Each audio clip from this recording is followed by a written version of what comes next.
l'étape où vous faites passer votre destin devant le matériel, l'étape où vous vous dites « trop c'est trop, nous ne sommes plus d'accord qu'on puisse acheter nos consciences », l'étape où vous vous dites « aujourd'hui, nous voulons nous choisir une personne et cette personne n'aura rien à dépenser, nous allons faire toutes les dépenses avec nos maigres moyens ».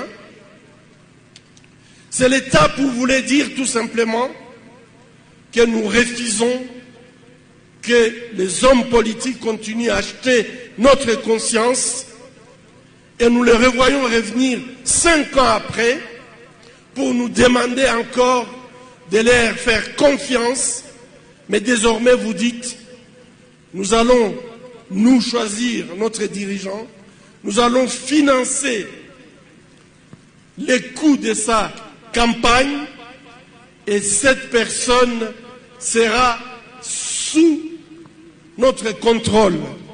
Puisque comme on l'a dit, la main qui donne, c'est toujours la main qui domine.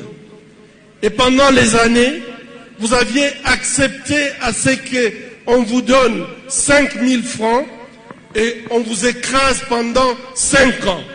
Aujourd'hui, vous dites, nous ne voulons plus être écrasés, nous voulons au contraire que nous ayons la personne à qui nous serons capables de dire, c'est nous qui avions financé votre campagne, c'est nous qui avons fait que vous soyez là, et donc vous devez faire notre volonté et pas votre volonté. C'est une étape importante. Pour moi, je considère que vous êtes en train de franchir, passer une étape importante du destin des Congolais. Chers compatriotes, mesdames et messieurs, la liberté a un prix. La liberté a un prix. Et je crois qu'aujourd'hui, vous êtes en train de décider que désormais nous voulons être libres. Et je suis très fier que ici, la majorité est constituée par les femmes. Les femmes qui nous portent. Les femmes qui connaissent la souffrance de la vie humaine. Ces femmes décident qu'elles veulent être libres et qu'elles veulent libérer les hommes, qu'elles veulent libérer leurs enfants. Merci à toutes les femmes ici présentes. Et quand vous étiez en train de donner qui 1000 francs, qui 5 $, qui 10 $ et plus, j'ai regardé et j'avais des larmes aux yeux.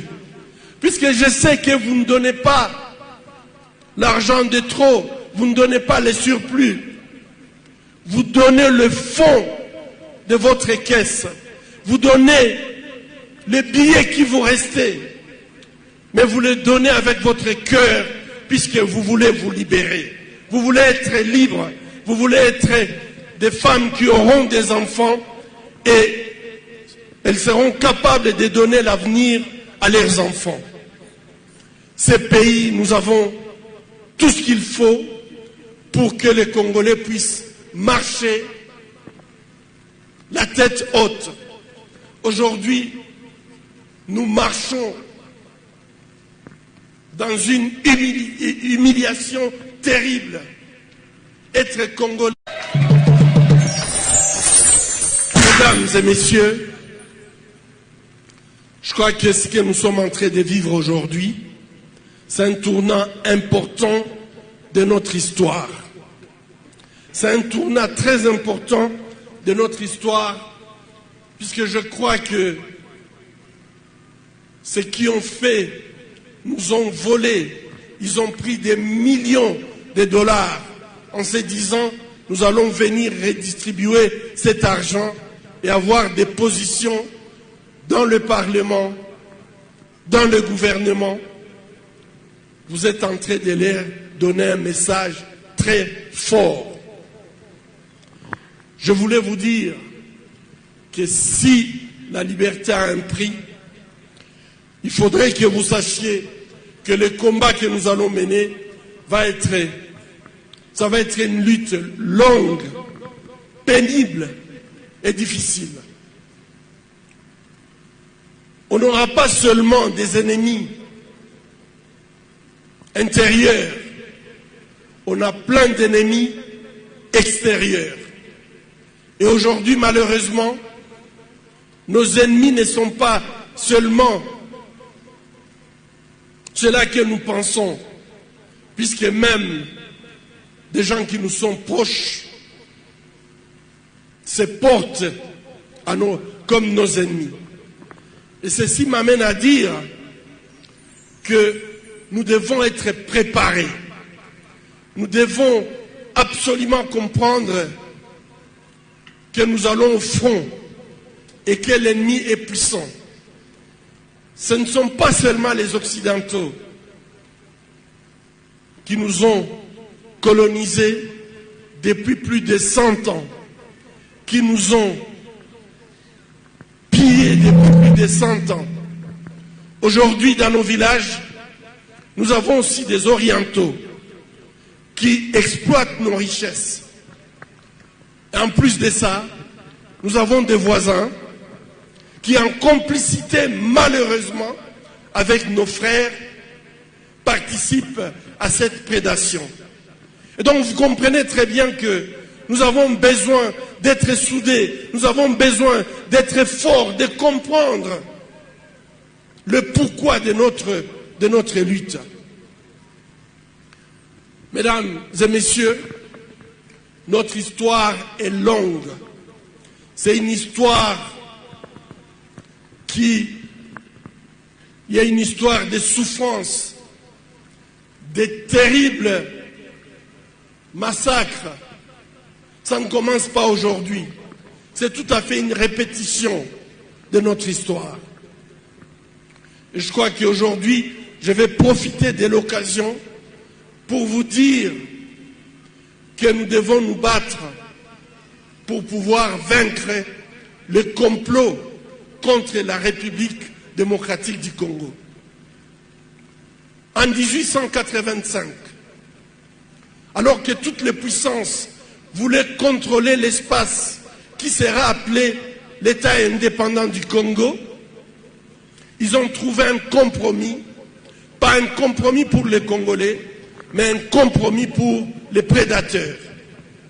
Il fallait que le Congo soit donné à un roi, le plus faible de l'Europe, puisque chacun pouvait venir et exploiter à son gré. Ce fut le roi Léopold II. L'histoire va nous montrer assez rapidement qu'en nous donnant, en confiant un pays comme la République démocratique du Congo, pas à l'Allemagne de Bismarck, pas à la France, pas à l'Angleterre, pas aux États-Unis, pas à l'Espagne ou le Portugal à l'époque, c'était une volonté délibérée de mettre le Congo sous le contrôle d'un individu, une seule personne, mais qui ne pouvait pas faire face à toutes les puissances à l'époque. Et ceci, c'est pour permettre à ce que chacun puisse exploiter le Congo à son gré. Ça a duré jusqu'en 1906. En 1906, à cause des atrocités que nous avons subies, plus de 10 millions de morts, le Congo va passer sous contrôle du plus petit pays de l'Europe. À cette époque, peut-être on pouvait imaginer de mettre le Congo sous une puissance de l'époque. Mais le Congo fut la colonie de la Belgique, un des royaumes les plus faibles de l'Europe à l'époque. Et ceci va durer jusqu'en 1960. J'ai fait un test et j'ai posé la question aux Congolais, notre indépendance a duré combien d'années? Je suis désolé, je ne vais pas poser cette question, mais sachez que notre indépendance, nous avions eu l'indépendance en 1900.